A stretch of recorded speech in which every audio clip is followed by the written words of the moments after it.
Once there was a woodcutter with two children and their stepmother. The boy's name was Hansel, and the girl's name was Gretel. They lived so poorly that sometimes there was not even anything to eat. And then one evening he lay in bed, pondering how to feed the children further. His wife advised him to have children in the forest, light a fire, give a piece of bread each and leave them there, not all four of them die of hunger. But the woodcutter did not agree.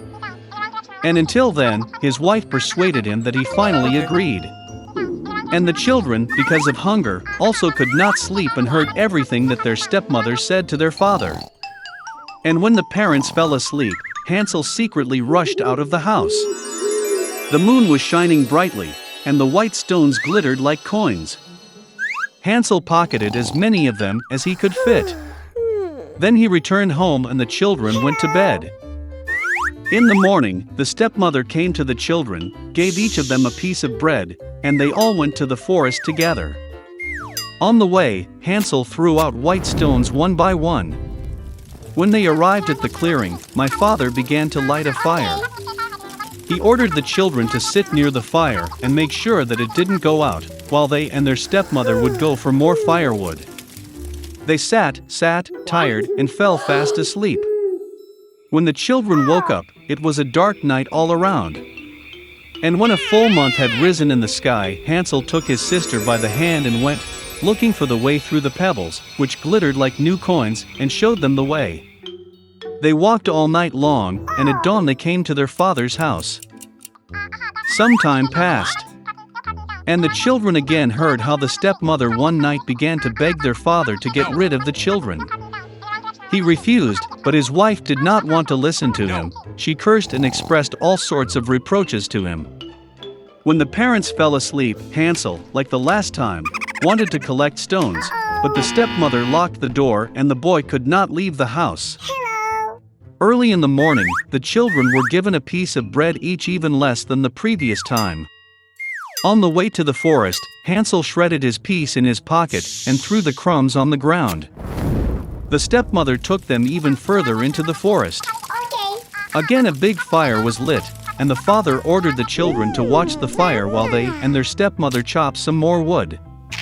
When lunchtime came, Gretel shared her piece of bread with Hansel. And they fell asleep.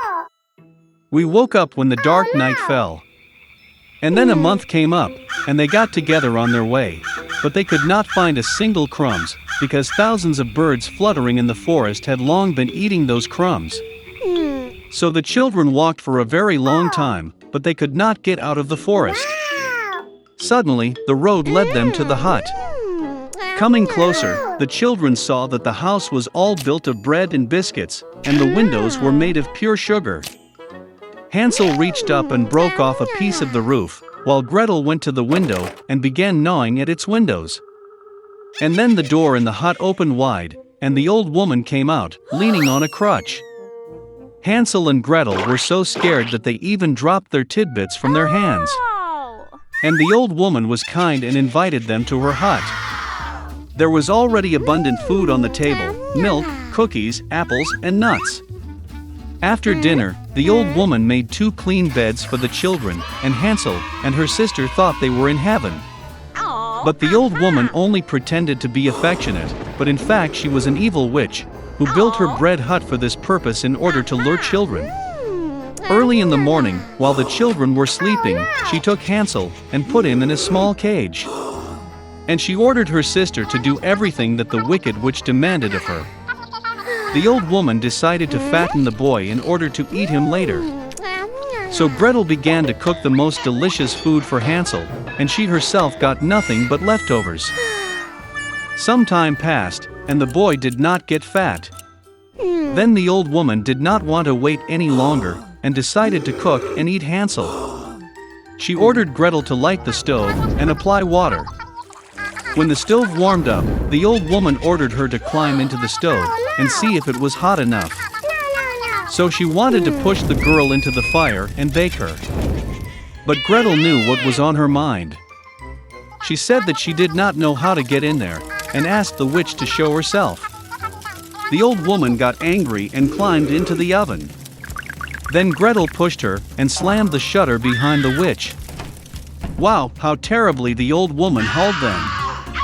Gretel, meanwhile, rushed to Hansel and opened the cage. Having freed their brother, they went to the witch's room, in which there were boxes of pearls and precious stones in all corners, filled their pockets with them, and went home. For several days the children were looking for their way back. The forest seemed more and more familiar, and at last they saw their father's house in the distance. How glad he was to see his children alive. Hansel and Gretel poured on the floor all the pearls and gems they had taken from the witch. There was no need to think about food. And they began to live, live, and rejoice. And the father drove the evil stepmother out of the house. In a kingdom full of happiness and joy, the king and queen lived. They dreamed of only one thing, to have a child. When they had already lost all hope, their daughter was born. She was very sweet and beautiful. On this occasion, a great celebration was arranged, and many guests were invited to the palace, among whom were good sorceresses. They were given the warmest, most cordial welcome. But the king and queen made a big mistake. They forgot to invite another sorceress. She had not left her tower for many years, and everyone thought that she had died long ago. When the time came to give gifts to the princess, the fairies generously rewarded her with beauty, a kind heart, intelligence, a beautiful voice, the ability to dance and play various musical instruments. When the turn came to the last sorceress, an evil fairy, whom they forgot to invite to the holiday, unexpectedly entered the hall. Cutlery was immediately brought for her, but she felt that she was not received as respectfully as she should have. Pulling the goblet and plate away from her, she muttered a spell. The sorceress wished that on the day of her 16th birthday, the princess pricked her hand with a spindle, and from this she died. The queen wept bitterly at the wish of the evil sorceress, and the king ordered to seize the witch. But she had already disappeared with an ominous laugh.